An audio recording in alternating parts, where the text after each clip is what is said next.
Police వాళ్ళకి intimate చేసిందే first Avinash Reddy. ఇంకా వేరే వాళ్ళు ఎవరు కాదు. ఓకే, అది జరిగింది. కాబట్టి వాళ్ళు ఒక 10-15 నిమిషాల్లో కానిస్టేబుల్ పంపడం అంత జరిగింది. తర్వాత 7-5 ప్రాంతంలోన జోగి శంకరయ్య గారు ఇన్స్పెక్టర్ గారు కూడా రావడం జరిగింది అక్కడికి. ఈ తర్వాత ఈ రక్తపు మరకలు తుడిచేయడం ఇది అది చెప్తా. 6:52 నిమిషాలకి 6:52 సెకండ్లకి నర్రెడ్డి శివప్రకాష్ రెడ్డి గారు ఎర్రగంగిరెడ్డికి ఫోన్ చేశారు. ఆయనకు ఫోన్ చేసి ఏమయ్యా మీ సార్ చనిపోయినాడు తెలియదా అని అన్నట్ల మాట. అరని అని ఫాస్ట్గా బయలుదేరి బయటకు వచ్చేస్తే ఏం వెహికల్స్ ఆయన సొంత వెహికల్ ఏం లేదు. ఆడెవరో పోతుంటే అతను నాపి ఆ మోటార్ సైకిల్ తిరిగి వస్తాడు. 7-7:05 ఆయన వస్తాడు ఎర్రగంగి. అదే టైంలోనే జోగి శంకరయ్య గారు కూడా అక్కడికి వచ్చారు, ఇన్స్పెక్టర్. వచ్చి లోపలికి పోయినారు, చూశారు. ఈయన కూడా అంతా చూశాడు. ఎవరు ఎర్రగంగిరెడ్డి. జోగి శంకరయ్య కూడా అక్కడే ఉన్నాడు, లోపలే ఉన్నాడు. అందరూ ఆన్లుక్కర్స్ ఉంటారు కదా, ఇంపార్టెంట్ వాళ్ళు, బంధువులు వచ్చి చూసిపోతున్నారు, బయట పోయి కూర్చొని హాల్లో కూర్చుంటున్నారు. ఇది పరిస్థితి ఇప్పుడు జరిగింది. అందుకే నేను విషయం తెలిస్తేనే ఫస్ట్ ఎర్రగంగిరెడ్డితోనే మాట్లాడినా నేను ఏం జరిగిందని. మా సార్ని చంపితోడు ఎవరు లేడు, వ్యక్తిగతమైన ఎవరు లేరు. ఓకే, అక్కడ చూస్తే ఆయన బాత్రూంలో పడి చనిపోయినట్లనే కనిపిస్తుంది, చీకటింది, మనకు అట్లే ఉంది. బాత్రూంలో ఒక దిక్కులేని శవం మాదిరి పడి ఉంటే నా హృదయం నేను తట్టుకోలేకపోయినా సార్.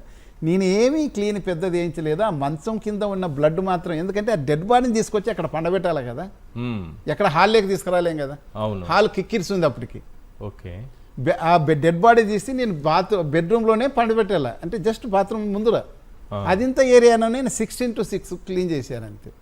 బాత్రూమ్ డెడ్ బాడీ తల ఇక్కడ ఉండిందండి, తల ఇక్కడ ఉండింది. ఇది కమోడ్ అంత రక్తం ఉంది. ఆ తల నుంచి కార్నర్ రక్తం ఇది. అదేమన్నా క్లీన్ అయిందా? అది కూడా ఉంది కదా. అయితే ఇదిగా ఎక్కడ నీకు క్లీన్ చేశారు? సీన్ ఆఫ్ అఫెన్స్ క్లీన్ ఎక్కడైంది? ఇది ఇంకా క్లియర్గా ఉంది. ఇది ఆ బాత్రూమ్ మీద ఉన్న ఇది మన మ్యాట్, దాని మీద కూడా రక్తపు మరకలున్న కాలు ముద్ర ఉంది. దాన్ని కూడా ఎవరితో టాలీ కాలేదు. లోపల తలుపు మీద ఉన్న రక్తం, అది కమోడ్ మీద ఉన్న రక్తం, ఇది అదే మన ఫుట్ మ్యాట్, మీకు కాలి ముద్రలు కూడా ఉన్నాయి దాని మీద.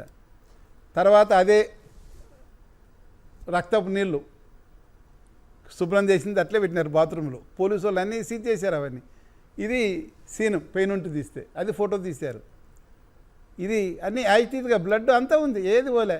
ఆ గోడ మీద రక్తం చిట్టింది. బాత్రూంలో వేసి నరికినప్పుడు పైకి 8 feet వరకు పైకి లేచి స్ప్లిట్ అయింది బ్లడ్ అంతా. అది బ్లడ్.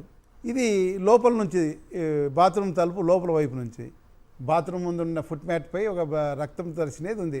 అది అంటే ముద్దాయిలది ఉండొచ్చు, లేకపోతే ఇళ్ళది కూడా ఉండొచ్చు. ఆ మంచంకు వెనక వైపు వాళ్ళైతే ఎక్కడైతే క్లీన్ చేసినారో దానికి అట్లా రక్తం ఉంది, రక్తం మరక అలాగనే ఉంది. పోలీసు వాళ్ళు దాని నుంచి కూడా రక్తం కలెక్ట్ చేశారు, ఫోటోలు తీశారు క్లూ స్ట్రీమ్ వాళ్ళు. అంతా బ్లడ్ అంతా ఉంది మంచానికి, అది క్లీన్ చేయలేదే.